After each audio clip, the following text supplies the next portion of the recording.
പത്തനംതിട്ട ഏഴംകുളം ക്ഷേത്രത്തിലെ ഗരുഡൻ തൂക്കം ഉത്സവത്തിനിടെ 10 മാസം പ്രായമുള്ള കുഞ്ഞ് താഴെ വീണു. കൈക്ക് പരിക്കേറ്റ കുഞ്ഞ് ആശുപത്രിയിൽ ചികിത്സയിലാണ്. കുഞ്ഞിന്റെ ആരോഗ്യനിലയിൽ ആശങ്ക വേണ്ടെന്ന് ആശുപത്രി അധികൃതർ അറിയിച്ചു.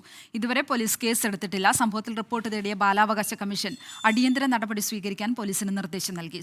ശ്രീകുമാരൻ പത്തനംതിട്ടയിൽ നിന്ന് വിവരങ്ങൾ നൽകും. ശ്രീജിത്ത്, ഈ അപകടം എപ്പോഴാണ് ഉണ്ടായത്? കുഞ്ഞിന്റെ ആരോഗ്യനില എങ്ങനെയുണ്ട് ഇപ്പോൾ? ശ്രീജിത്ത്, കേൾക്കാമെങ്കിൽ ഈ അപകടം എപ്പോഴാണ് ഉണ്ടായത്? കുഞ്ഞിന്റെ ആരോഗ്യനില എങ്ങനെയുണ്ട് ശ്രീജിത്ത്?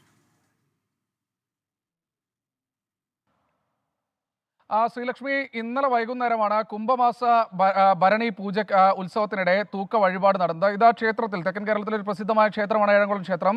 ഈ ക്ഷേത്രത്തിൽ സാധാരണ നടക്കാറുള്ളതാണ്. ഇഷ്ടകാര്യസിദ്ധിക്കും അതുപോലെ തന്നെ സന്താനലബ്ധിക്കും ഒക്കെ ആയാണ് ഇത്തരത്തിൽ തൂക്കം വഴിപാട് നടത്തുന്നതെന്നാണ് പറയപ്പെടുന്നത്.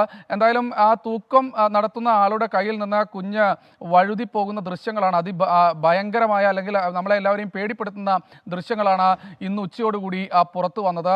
അതിൻ്റെ അടിസ്ഥാനത്തിലാണ് ഒരു അന്വേഷണം നടത്തിയത്. അടൂർ പോലീസിനും ആ സമയം മാത്രമാണ് ഈ വിവരങ്ങൾ ലഭ്യമായിരുന്നത്. കാരണം ഇന്നലെ ആ പ്രദേശത്ത് പോലീസുകാരുണ്ടായിരുന്നെങ്കിലും ഈ മേഖലയിൽ, തൂക്കം നടക്കുന്ന മേഖലയിൽ എന്തായാലും പോലീസുകാരുണ്ടായിരുന്നില്ല. എന്തായാലും പത്തനാപുരം സ്വദേശികളുടെ കുഞ്ഞാണ്, 10 മാസം പ്രായമുള്ള ആൺകുഞ്ഞാണ് എന്ന വിവരമാണ് ഏറ്റവും ഒടുവിൽ ലഭിക്കുന്നത്. കുഞ്ഞിനെ കൈക്ക് പൊട്ടലേറ്റിട്ടുണ്ട്. അടൂർ ലൈഫ് ലൈൻ ആശുപത്രിയിൽ ഇപ്പോൾ കുഞ്ഞ് ചികിത്സയിലാണ് എന്ന ഒരു പ്രാഥമിക വിവരവും ലഭിക്കുന്നുണ്ട്. എന്തായാലും ബാലാവകാശ കമ്മീഷൻ ഈ വിഷയത്തിൽ ഇടപെട്ട് കഴിഞ്ഞു. എങ്ങനെയാണ് ഇത്തരത്തിൽ കുഞ്ഞുങ്ങളെ തൂക്കം നടത്തുക എന്ന ചോദ്യമൊക്കെ ഒരു ഭാഗത്ത് ഉയരുന്നുണ്ട്.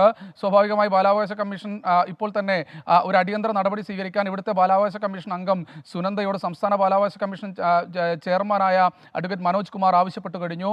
പോലീസിനും കർശന നടപടി സ്വീകരിക്കാൻ നിർദ്ദേശം നൽകിയിട്ടുണ്ട്. പത്തനംതിട്ട അടൂർ ഏഴംകുളം ദേവി ക്ഷേത്രത്തിലാണ് ഗരുഡൻ തൂക്കത്തിനിടെ അപകടമുണ്ടായത്. ലോകത്തെവിടെയായാലും ഏത് സമയത്തും 24 വാർത്തകളും ഓഗ്മെന്റഡ് റിയാലിറ്റി പാക്കേജുകളും എക്സ്പ്ലെയിനറുകളും വിശദമായി കാണാൻ ഞങ്ങളുടെ യൂട്യൂബ് ചാനൽ നിങ്ങൾക്ക് സബ്സ്ക്രൈബ് ചെയ്യാം.